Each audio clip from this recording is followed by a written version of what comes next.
नमस्कार दोस्तों, आज हम बात करेंगे टाइप्स ऑफ गेजेज की। और टाइप्स ऑफ गेजेज में हमारे पास आज हैं प्लग गेज और रिंग गेज।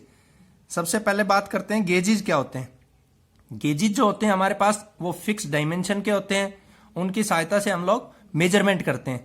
जैसे एक मेजरिंग डिवाइस है और दूसरे गेज हैं। तो मेजरिंग डिवाइस तो वो डिवाइस होते हैं जिनके ऊपर डायमेंशंस होती हैं, जैसे फॉर एग्जांपल स्केल है, फॉर एग्जांपल माइक्रोमीटर है, फॉर एग्जाम्पल वर्नियर कैलिपर है। तो उनको हम लोग बोलेंगे मेजरिंग डिवाइसेज। और जो दूसरे टाइप के होते हैं वो है हमारे पास गेजेज।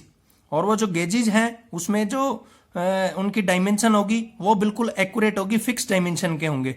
जैसे 10 mm का कोई गेज है, मान लीजिए उसकी जो थिकनेस है, उसकी कोई विड्थ है, तो वो फिक्स है। जैसे फॉर एग्जाम्पल हमारे पास अगर इसमें बात करें तो ये यहाँ पे आपके पास प्लग गेज है, आपके पास रिंग गेज है, आप स्लिप गेजेज होते हैं।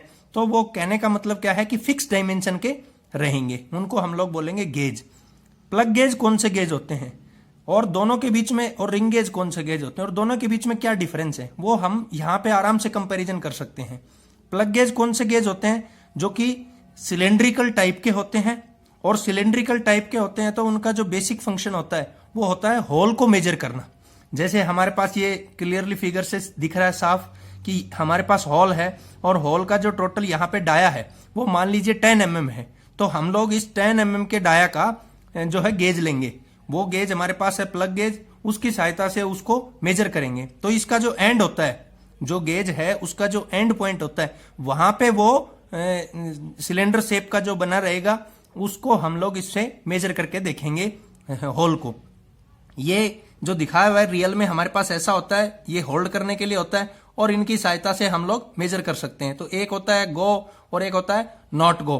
तो गो से मीनिंग कि वो आराम से क्लियरली उस होल में जा रहा है, लिटिल बिट क्लियरेंस है, आराम से जा रहा है, तो मतलब वो एक्यूरेट साइज का है। लेकिन उसके बीच में क्लियरेंस नहीं बचना चाहिए।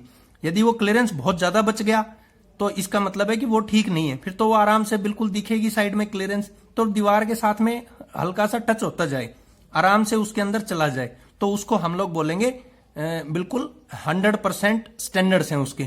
तो स्टैंडर्ड्स मेजरमेंट करने के लिए, एक्यूरेसी मेजरमेंट करने के लिए ही ये गेज बने होते हैं। दूसरा होता है नॉट गो। नॉट गो से मीनिंग उसमें वो एंट्री नहीं कर रहा होल के अंदर। तो ये बेसिक डिफरेंस होता है कि गो और नॉट गो के बीच में। ये जो है एक्यूरेसी, जो होल को चेक करने के लिए जो है ये बिल्कुल एक्यूरेसी लेवल तक होते हैं, यानी कि इनका एक अपना स्टैंडर्ड होता है। बहुत हाई एक्यूरेसी के साथ में ये चेक करते हैं। और चेक क्या करते हैं, होल का diameter with in the standard, यानी कि बहुत ज्यादा मैंने बताया हाई एक्यूरेसी के साथ विद इन द स्टैंडर्ड।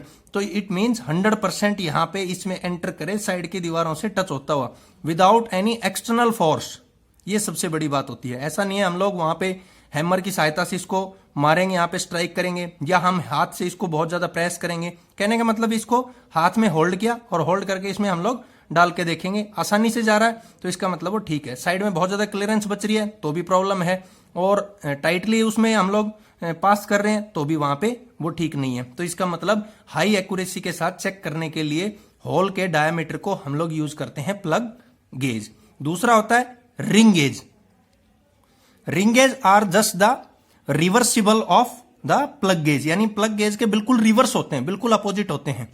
तो इस प्लग गेज हमारे पास क्या काम आ रहे थे कि किसी होल को मेजर करने के, और जो रिंग गेज है वो हमारे पास क्या काम आएगा, किसी शाफ्ट को मेजर करने के। तो ये हमारे पास शाफ्ट है, इस शाफ्ट के डाया को मेजर करना है। तो हम लोग जो रिंग गेज है और रिंग गेज का जो सेंटर में होल होता है उस होल में इसको डाल के देखेंगे, और वही ऊपर वाली सारी बातें करके देखेंगे कि क्या वो आसानी से उसमें पास हो रहा है, दीवारों पे टच करता हुआ जा रहा है। तो इसका मतलब वो बिल्कुल 100% एक्यूरेट हमारा शाफ्ट है। यदि वो उसमें नहीं पास हो रहा है तो इसका मतलब वो प्रॉब्लम है। यदि वो बिल्कुल क्लियर पास हो रहा है और उसमें जगह बच रही है तो भी उसमें प्रॉब्लम है। तो 100% एक्यूरेसी के साथ में किसी शाफ्ट को चेक करना, तो उसको हम लोग बोलेंगे रिंग गेज। तो लिखा हुआ है it is the reverse of plug gauge and it is use to check the accuracy of shaft. और वो किसकी एक्यूरेसी चेक कर रहा था, हमारे पास होल की एक्यूरेसी को चेक कर रहा था।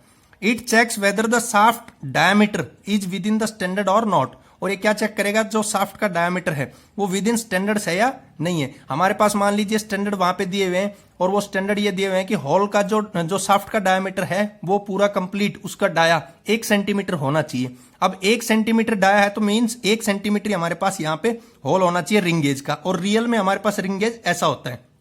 ये साइड है हैंड में होल्ड करने के लिए है, ये बीच में आपका जो है होल रहता है, और जो होल है यानी अपर से यहां से इस जगह से हम लोग इसको होल्ड करेंगे और यहां पे ये जो होल है इसमें उस शाफ्ट को पास करके देखेंगे। जैसे मैं पेन इसमें पास कर रहा हूं तो शाफ्ट को इसमें पास करके देखेंगे, तो वो यहां पे अगर ऐसे देखेंगे तो इसका मतलब क्या है, ये एक्यूरेसी नहीं है, तो इसका मतलब इसका साइज बिगर होना चाहिए, ये पूरा कंप्लीट यहां तक टच होता जाना चाहिए, तभी इसकी एक्यूरेसी है। तो विद इन स्टैंडर्ड्स शाफ्ट को चेक करना, मैंने बताया अभी एग्जांपल दिया कि 1 सेंटीमीटर जैसे इसका डाया है और 1 सेंटीमीटर इसका है, इसको चेक करेंगे वो आराम से दीवारों के साथ टच होता जा रहा है, तो इसका मतलब 100% एक्यूरेट है। तो ये होता है रिंग गेज और प्लग गेज, और दोनों के बीच में आसानी से इन दोनों फिगर से हम लोग डिफरेंस कर सकते हैं। थैंक यू दोस्तों।